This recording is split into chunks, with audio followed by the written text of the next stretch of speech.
Welcome back to the Beauty Expanded podcast. I hope the New Year's has been starting off really well for you. I know for me personally, it's been a great start of the year. I've made some changes into the business. I'm planting the seeds and really getting it more organized, more streamlined, and also having a lot more fun. Interestingly, last night, I actually recorded this episode, but I'm trying something new where I'm videotaping myself doing the episode so that way we can launch it on YouTube and you could actually see my face and realize that it did not record. I accidentally didn't save it. It did this 40-minute episode and then it completely vanished before my very eyes, which is so sad. And so here I am this morning at the studio redoing it and, I guess just trusting everything happens for a reason. And so maybe I needed to redo it again. So if you're watching this on YouTube, welcome. If you're listening to it on your podcast stream, welcome back. And okay, so let's just dig right in. Hi, I'm Jade Hernandez, a camouflage tattoo artist and educator. I help beauty bosses effectively market their business and become the authority in their field, close more leads, and make more money. In the past 6 years, I've launched 2 successful beauty businesses to multiple 6 figures with over 100 5-star raving reviews and several media press spotlights. While most marketers will tell you to hustle and work harder for success, I'll show you how to create more value from the inside out so that you work less, make more, and truly expand and transform your business and life. This is the Beauty Expanded podcast. I had posted on my Instagram story a few months ago asking my followers what they wanted me to cover in our next episode. And the one that I am going to be answering today comes from Maria from inkedbyflawless.ego on Instagram. And she submitted a question in regards to botched camouflage tattooing. And so her question is, today I had a client come to me with botched camouflage work that was done by someone who is not experienced. And I was hoping that I could fix it. Unfortunately, I had to send her away. So I wanted to ask you, now that camouflaging stretch marks have become so popular and everyone's now becoming a camouflage instructor, with so many of them that don't have the knowledge to be teaching, what is your opinion on that? And are you now seeing botched camouflage work? And what do you do about it? And what recommendation would you give those that are interested in learning paramedical tattooing? How should they go about it and looking for a reputable instructor? Sending you so much love from New York, your biggest fan, Maria. So first of all, thank you, Maria, for listening to the podcast and also for submitting your question because it's an important one. And it is something that we're going to be seeing more of as the industry grows and as more and more people get into the paramedical tattoo space. So I'm going to break it down and hopefully answer all of the questions that you ask because they're all extremely important. So first things first is, have I ever seen botched camouflage work? Absolutely. I wouldn't say I'm seeing more of it. I mean, yes, technically in a way, I probably will see more of it the longer that I'm in the industry, just because there's going to be more services being done and it is growing. So I think it's just a natural result of people doing more work, working on more people, and making more mistakes as more and more people get into the industry. So a couple of things of how I address this. So when I see botched work, there are times where I have experimented with the client's full consent, with transparency, that I'm literally going to be experimenting with this, testing out, can't guarantee any results, and are they game?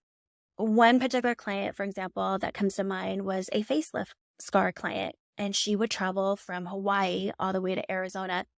And she had her facelift scars around her ears and her face camouflaged, and they chose the complete wrong color, and it healed very, very bright orange, which is not natural up against skin tone. And so her scar in itself was already pretty textured. So when you think about paramedical tattooing, and this is one of the biggest risks in this industry, is that we're always working on compromised skin. Very rarely am I ever working on healthy skin because I'm camouflaging scars, and stretch marks is considered a scar as well. And not everyone has the flattest, smoothest, tiniest scar. Most people who are getting camouflage work have healed in a way where their scar is bumpy or wide. And so there's all these variables that come into play when we're trying to disguise it, minimize it, and blend it in. So in her particular case, she just didn't scar very well, period. And that sometimes happens. That's why surgeons have a lot of scar revision work as well, because you can never guarantee, even a surgeon can't predict how someone is going to heal from an invasive procedure, and this is why sometimes infections happen and things like that of that nature. The body will reject stitches or staples and create scars. So in her particular case, her facelift scars were pretty rugged, very textured. She had, I think, 2 tattoo sessions. And then really her only option. So when someone has a botched camouflage tattoo job, their only option is some sort of topical tattoo removal service to remove that tattoo. When someone typically has camouflage work done, laser tattoo removal is not an option for them. And for those of you that don't know the reason why, it's because of the titanium dioxide in the ink. So titanium dioxide essentially is the color white. And when you think of flesh tones, skin tones, more than likely the inks that we use, including my own, have titanium dioxide in it. It essentially has white in it. Because if you were to think of paint, for example, if you take brown paint, the more white you add into that brown paint, the lighter that brown becomes. And then if you add even more white, then maybe it becomes it turns brown, dark brown to like a beige color. And then if you add even more white, then maybe from beige to like a khaki. And then if it has a lot of white in it, then it eventually will turn into like an off-white color.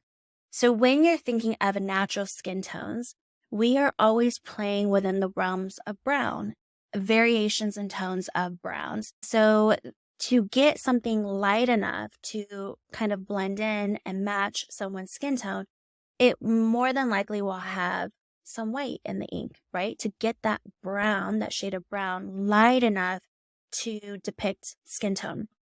Titanium dioxide in itself is also the largest molecule of most pigments, which makes it the hardest and most difficult and the riskiest to remove.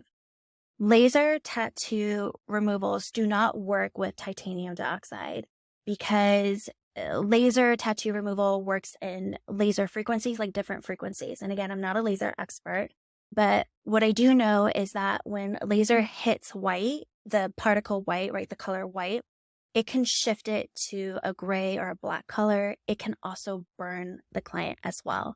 And that's why when it comes to removing camouflage work, the safest option today, as of today, and this could change in the future as things evolve, but really the safest option is some sort of topical tattoo removal solution. That could be saline solution. It could be lactic acid.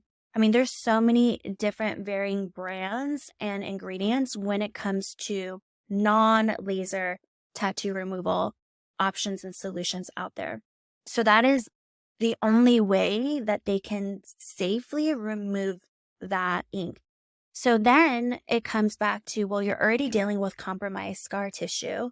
It's already been needled once or twice by the tattoo artist, right? Or the paramedical tattoo artist. It's now the wrong color. And then you're looking at needling it again to remove it because the non-laser tattoo removal options, most of them require you to infuse that saline solution, for example, into your tattoo pen, re-needle and open up the skin. So that way, when it bleeds and scabs up, that solution, like a high potent saline solution, works through an osmosis process of basically pulling that ink out with the scab. So that scab acts like a magnet to lift that ink out of the skin to eventually come out. And more than likely, they're looking at multiple removal sessions to remove that ink out of their scar tissue. So then if you're thinking about all the times that scar tissue is being needled, at what point are you actually causing more harm than good? And the risks become heavier. It becomes riskier because you're already working on damaged scar tissue. And so the more times that you're needling it and correcting it and trying to counteract what's been done, you're leaving yourself more vulnerable to causing more trauma to the skin that's already been damaged and compromised. It also runs the risk of causing more scar tissue and a whole other slew of things. That's why paramedical tattooing is serious and why it is risky and why it's also controversial. At the same time, I've been in the industry long enough, right? Like I would not be in this industry if I didn't see the other side, which is I have helped and seen so many people transform their lives because of paramedical tattooing. I've seen women feel so much more confident in their own skin, and that then translates into their careers and the way that they are with their kids and how they model self-confidence and acceptance. And I've also seen it really help build their confidence and self-esteem to date again or to be intimate with their partners and to feel free in their own bodies again. And that's huge and life-changing. That's the great and positive effects of paramedical tattooing when it's done correctly. But at the same time, when it's not, right? So like we live in the world of duality and polarity, good, bad, dark, light. The other side of the industry, which every industry, it doesn't even have to be tattooing. Every industry has a good side or a positive side or a positive aspect, and every industry has a dark aspect to it. The dark side of paramedical tattooing is when these mistakes are happening, it's nearly impossible to truly remove that ink out.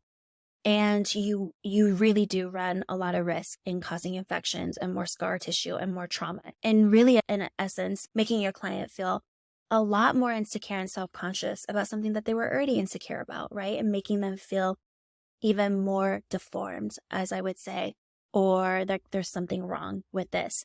You can really highlight an insecurity and something that they struggle with when it's done improperly. And so that's the other side of paramedical tattooing that I don't think a lot of people look at. When you step into this industry, you really want to learn how to take safe, conservative risks. And that's what we teach our students is we teach them to take safe, conservative risks so that they can always build upon what they've done. Because once you go too dark, once you choose the wrong color, you can't really just erase it. It's not as easy as just modifying it. There's a lot of permanency in what we do. I would rather teach you how to take safe, conservative assumptions and risks so that way you can see a client and build upon what you did in a way that's going to leave her really great natural results that don't look like a tattoo, that isn't going to make her stretch marks and scars more prominent or stand out. You really don't want to get into a place where you are doing removals because it's a pain in the butt. It's a very long process. It's not a comfortable one.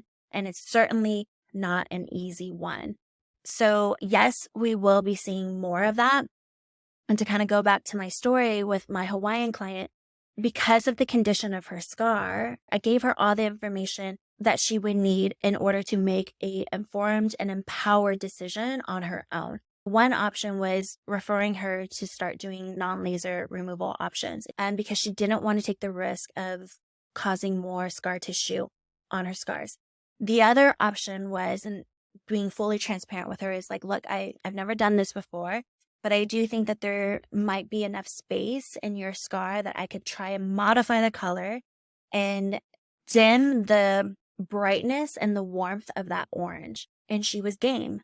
So she came in and I worked with her, and by far we were able to truly help minimize that bright orange color that was on her face, and we were able to subdue it and camouflage the other aspects of her scar. Is it perfect? Absolutely not, but it's definitely natural looking and way less noticeable than it was when I first saw her, and that was her option. Now, at the same time, I've had people reach out to me. One in particular, she had stretch mark camouflage done on her stomach. And I asked her to show me her stretch marks, and like basically I zoomed in on the photo. And what I was looking for is, and same thing, it was the wrong color and it healed very peachy. So the way that I describe it is like it's that salmony peachy pink, which doesn't look natural. Again, it makes your stretch marks look like a stretch mark tattoo rather than it being camouflaged into the skin and not looking like it's there.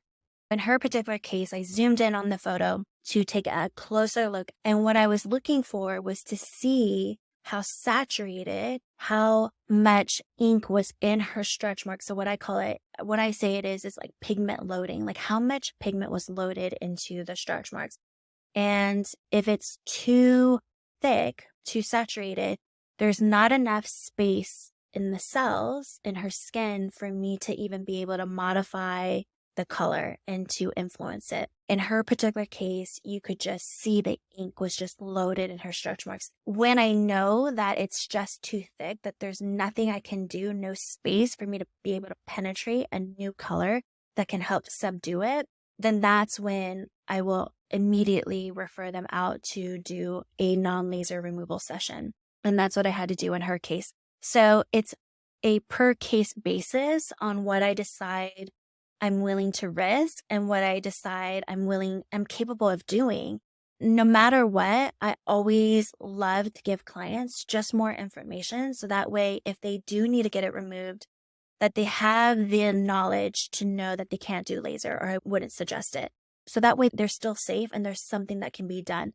But I'm totally okay as an artist letting people go when I know that I can't help them and or if I can't meet their expectations. And that's really, really important as an artist and a business owner to be able to discern what you can do, what you're willing to do, because you're going to now take this risk.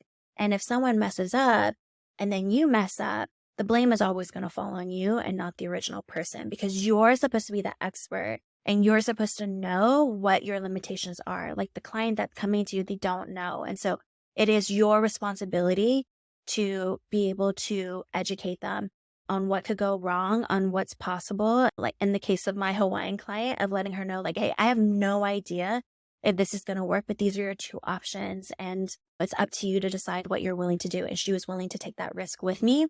And then it turned out beautifully. But will that guarantee that the next client that comes to me will get the same results? Absolutely not. And that's the other thing about paramedical tattooing is that no one person's stretch marks, scars, or skin type are ever the same. And that's what keeps me on my toes. And that's what keeps me interested in our industry. And at the same time, it's very challenging. And again, it's those things that most people don't realize when they get into this industry. So to answer that first question is sometimes, yes, you are going to have to let them go and refer them to a non-laser tattoo removal option. And or sometimes if you feel like you might be able to subdue and just kind of, I don't know how to describe it, but like soften the tone of that, like be able to manipulate it and influence it. If you think you're able to do that, and this would probably be required from like an advanced artist, this is more of an advanced skill, then just make sure that you are fully transparent with your client about what you're thinking, what your strategy is, but also letting them know that, hey, this may not work. But I guess if it doesn't work, then they can get it removed. But these are also the risk of removing it. We're already dealing with scar tissue. It's already compromised. And there's never, ever any guarantee that removing it completely is going to be fully possible. And with that being said, even with laser tattoo removals, there's been a lot of clients that I've camouflaged where people have gotten burned by tattoo laser removals. And it ends up leaving them a white scar, which is what we call hypopigmented scar. And then people want me to camouflage that white scar because you can see the outline of their old tattoo. Even laser tattoo removal doesn't guarantee that you're not going to get burned. It doesn't guarantee that there are no risks involved. That's why what we do poses so much risk, is because we're already dealing with compromised skin. And then there's all these other variables, whether or not we tattoo them. Even if we camouflage tattoo them correctly, we're still working on compromised skin. We're still needling them. And that then translates as to why education is so important. Because the minute that you're putting that needle in someone's scar, hopefully you know what the heck you're doing and how deep you need to go. And again, every person's scar and stretch marks are so, so different. That then has me talk about the education piece is, unfortunately, because tattooing is pretty much unregulated, it does bring in a lot of people who are only in it for the money and people who are teaching others without having the experience and expertise to back it up. And that's probably with any industry. If you really think about it, every industry probably has people who are selling and teaching things without the experience and expertise, or the integrity is what I call it, to truly back up. In some ways, 50% of that responsibility is the aspiring artist. As an aspiring artist who's looking into getting into paramedical tattooing or any sort of field, it is your responsibility to use discernment. It is your responsibility to research people and programs that you're going to invest your career, your dream. It's so much more than just money. Yes, of course, investing your money, but it's so much more than that.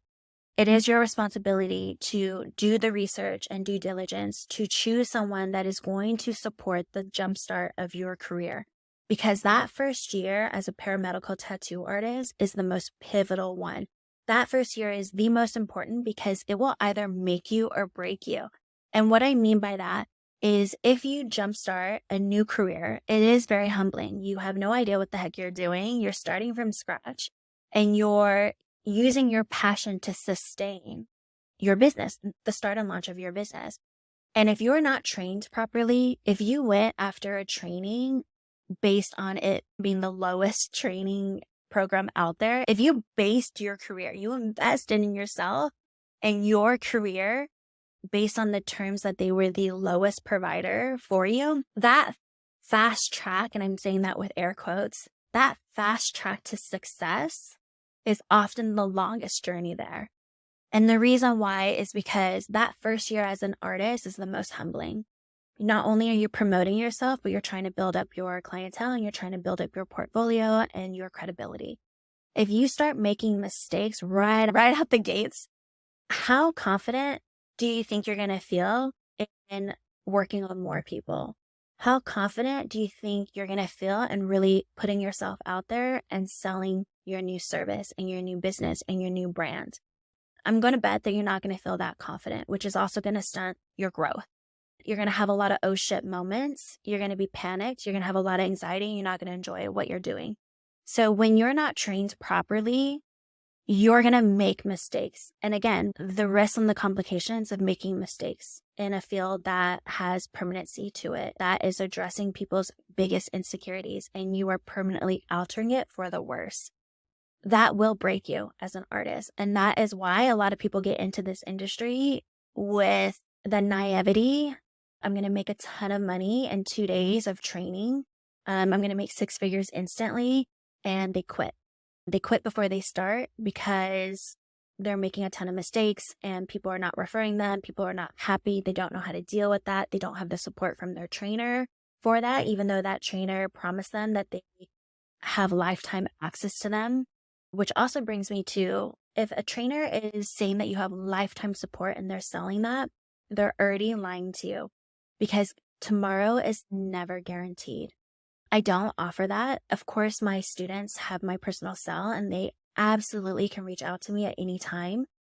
But we have a mentorship in place where you're enrolled in a year mentorship program with us with monthly coaching calls. It's support on steroids is what I like to say, because we literally have coaching calls to help accelerate the growth of your business, to help you build your business, to help you generate new leads, to help you close your new leads, how to do consultations, talk with guest speakers, get those legal consents shored up. We're going to have a guest speaker next month who is a CPA who's going to help you with your bookkeeping and your tax questions and how do you file your LLC and why do you need to file your LLC and all those things.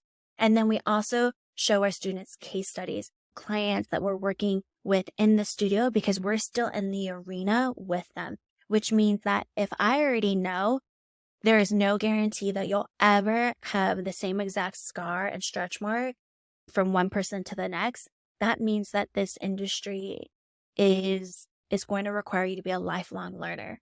And what I'd like to do is share with you all the clients that we're working with in the studio and what we're doing to help continue your education, and share with you what's really working, what didn't work, and all those little nitty-gritty things, because I can back up what I'm teaching, because I'm literally taking on paramedical tattoo clients on a weekly basis. That expertise and experience is 100% ethical versus someone who hasn't touched a client in years and is only teaching. Like, how current and relevant is their materials that they're going to now share with you? That's really, really important for me as an educator. And it's just my own morale, my own ethics of, if I'm going to teach it, I'm going to walk the walk, right? So I make sure that we're in the arena with our students, because as I'm learning, I'm sharing that knowledge with my students. So that way they're doing incredible work. And so that way they can continue to transform the lives of the people that they touch. Where was I going with that? So 50% of that due diligence and discernment is on the aspiring student. And again, if you're looking for the shortcut, it often ends up being the longest journey, because when you're actually trained properly and really supported, like genuinely supported, not like, just call me, when you have questions or you have an emergency. Because when you have an emergency, you want to be able to know how responsive that instructor is. If they just train you and then all of a sudden they're MIA, and there are trainers like that who have reputations of leaving their students on red, which means that students will reach out to them and it'll show on the phone that the text was read, but the instructor won't respond back. So it's leaving them on red. There's instructors out there that have that reputation. And if an instructor has that reputation, that's not lifetime support at a time when you probably really need them to get back to you. We're really good at getting back to people within 24 hours or less. When you are fully supported and educated properly, that is the fast track to success, because you're going to start seeing results, and that is only going to make you feel more competent and confident as an artist. And that is going to help feed and nurture that passion to help others, because you're going to start building your portfolio, getting results, happy clients, believing in yourself, trusting in yourself. That's the game of entrepreneurship. Entrepreneurship is a marathon. It is not a sprint. If you just go full force, you're not going to be able to sustain that. And instead, I'd rather help build your confidence and your competence as an artist, so that way you can have a really long-standing career in paramedical tattooing, and not something that you can't sustain because you're making a ton of mistakes and you're losing passion and trust in yourself and expertise and knowledge and experience. And it's actually doing a disservice for you before you can even start.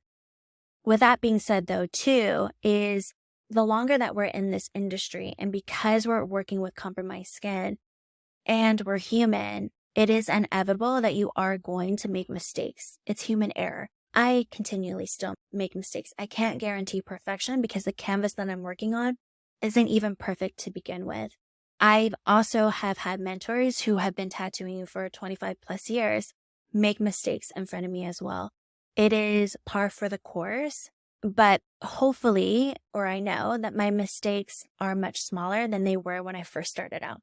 So where I wanted to go with this is, I have a lot of compassion and patience for artists who do make mistakes, because I often feel that it's the mistakes that I've made personally, and I can speak for myself. A lot of the mistakes that I made early in my career have actually shaped me to be the artist that I am today.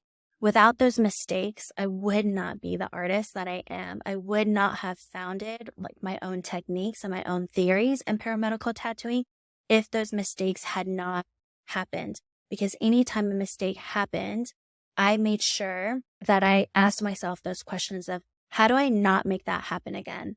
How do I prevent that from happening ever again? And it's those questions that then led me to begin to continue my education, look for outside sources, and really reinvest in my career and in my clients' results in doing better. And as they say, when you know better, you do better.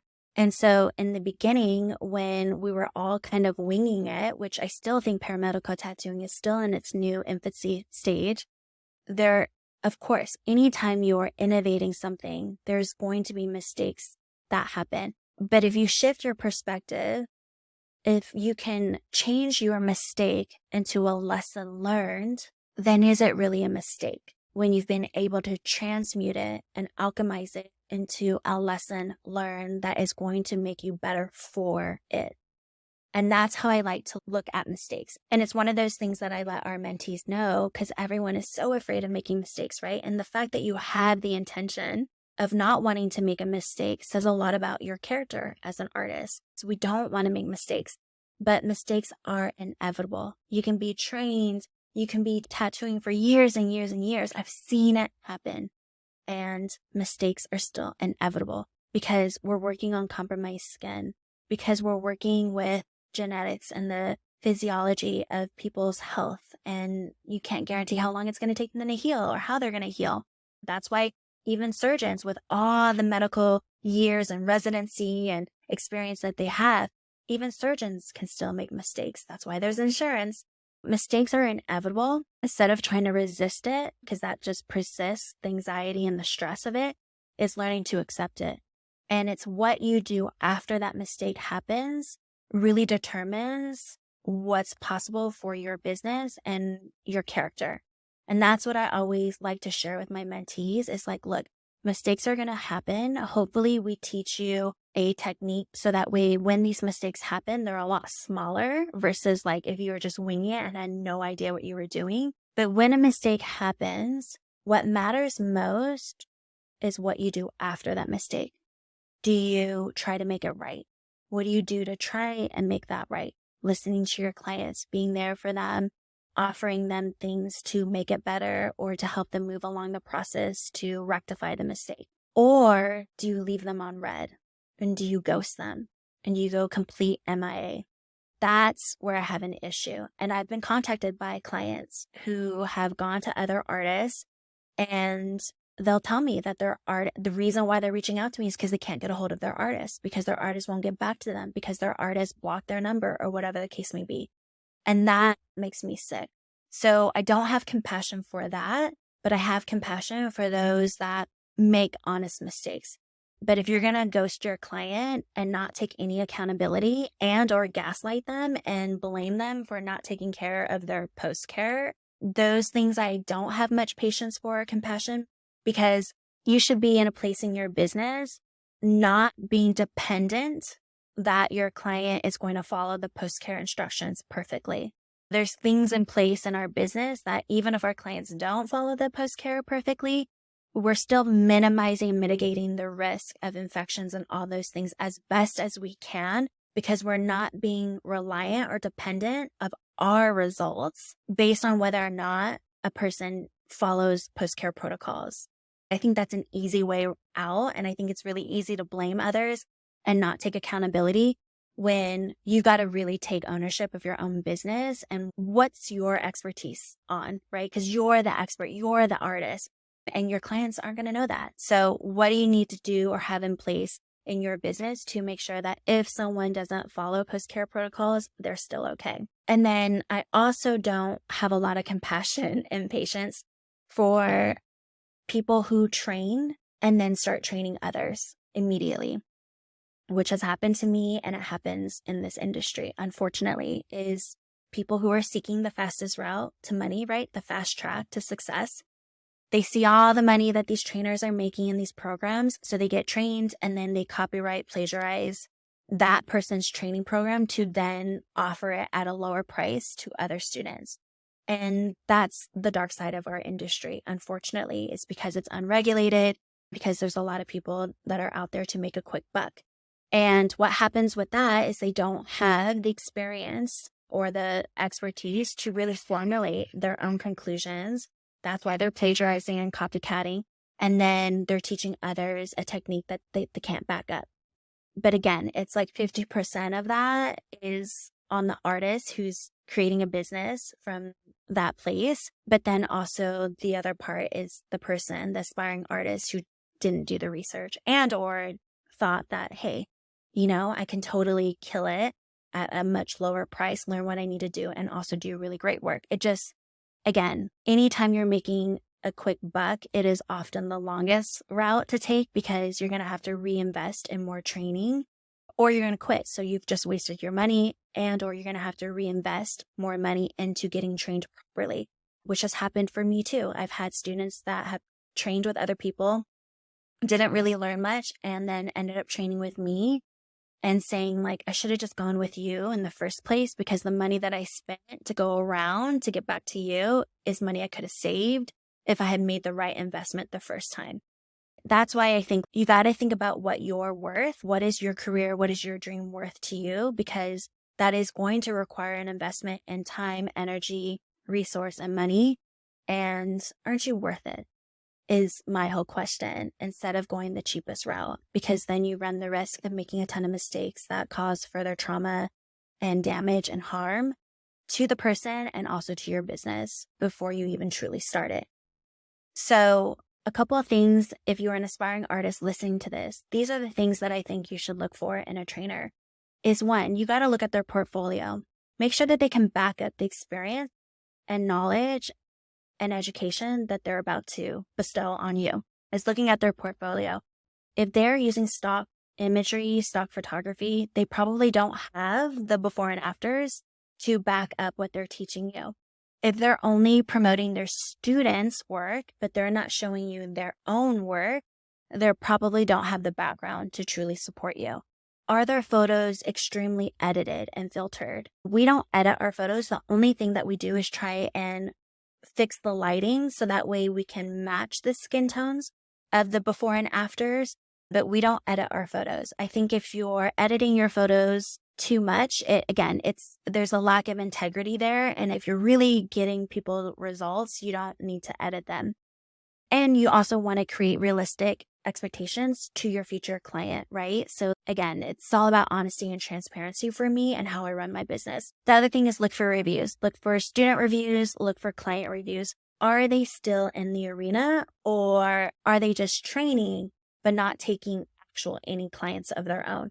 I feel like even as an educator, you still need to have your hands in the business in order to truly teach people the most current methods and techniques. Is you literally need to still be in the business. It doesn't mean that you need to be tattooing 40 people a week or anything like that.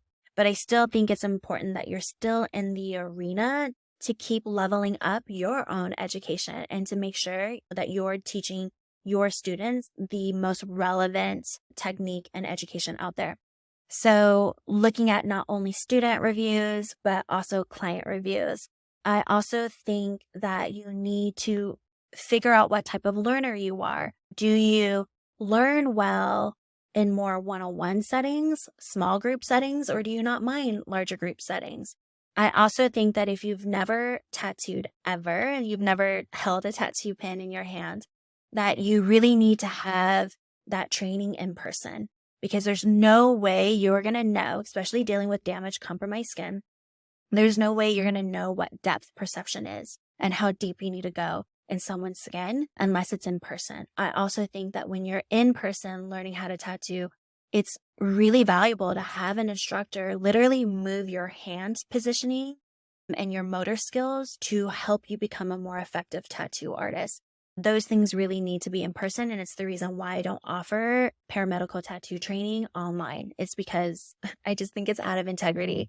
So one is to figure out what type of learner you are, because a lot of trainers offer really big classes where there's going to be a little bit less one-on-one time. Some people offer one-on-one trainings. And then the other thing is, how supportive is that trainer?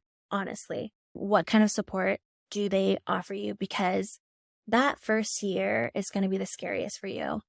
And you're going to have a lot of questions and you're going to want a lot of guidance. And how responsive are they? The only way to really understand this is which I would highly recommend, is whoever you're thinking of training with, is to get on a call with them to get a feel for them. I choose a lot of people based on my gut, and I got to just have a feeling about you. And I trust that, right? So it's my intuition. How responsive are they? Did they take 2 weeks to get back to you? Did they take 2 months to get back to you?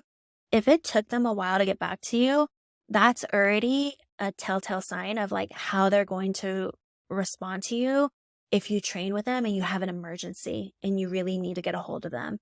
Let's say you have an appointment with them, a Zoom session at 1:00. Did they show up on time? Or did they show at 15 minutes late without any sort of text letting you know, hey, I'm running late? Because I believe how you do one thing is how you do everything. And so those are those things that I look at, which then tells me, and it's no judgment, but it just tells me how you operate as a business and how you're going to be if I decide to step into a relationship and invest my career with you. And I think that's really, really important. It's all those like little tiny details that a lot of people dismiss. They're actually the honest, transparent ways or characteristics of that particular business owner and trainer.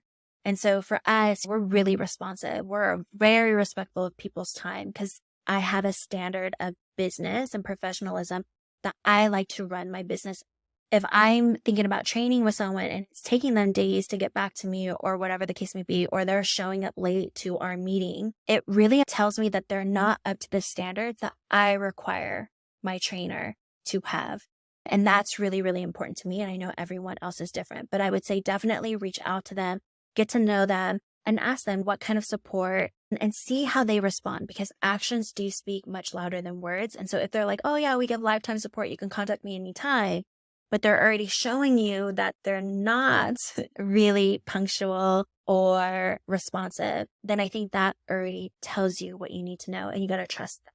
Because how people do one thing is more than likely how they do everything. That's really, really important. And then I think that's pretty much it. I think if you use those steps first, that will set you up on the right path to making a good investment for your career. And let me just double check that I answered everything else. Okay, so yeah, I think I answered all the questions. I loved this question. I think it's a really important one in this industry as our industry grows. Oh, one last thing I wanted to add is I don't want this episode to be like all negative Nancy. And so I really do believe, as my mentor says, you are where your attention is. And so yes, any industry you can look at has a dark side to it. And there's also a light side to it. If I focus too much on all the wrongdoings of our industry, it's only going to fuel more frustration and disappointment in me. And how effective and how fulfilling of an artist and business owner will I be if I only focus on the negative side? And at the same time, if you only focus on the positive side and you dismiss everything else, right? That naivety isn't really good either, right? Like ignorance really isn't bliss. It's good to have an awareness of both sides, but where I'm going to put my energy and focus on is the expansiveness of our industry. Who I decide to spend time with are the people that are in it for the right reasons. And that's who I choose to focus my energy on. It doesn't mean that I don't realize that there's other things happening in the background.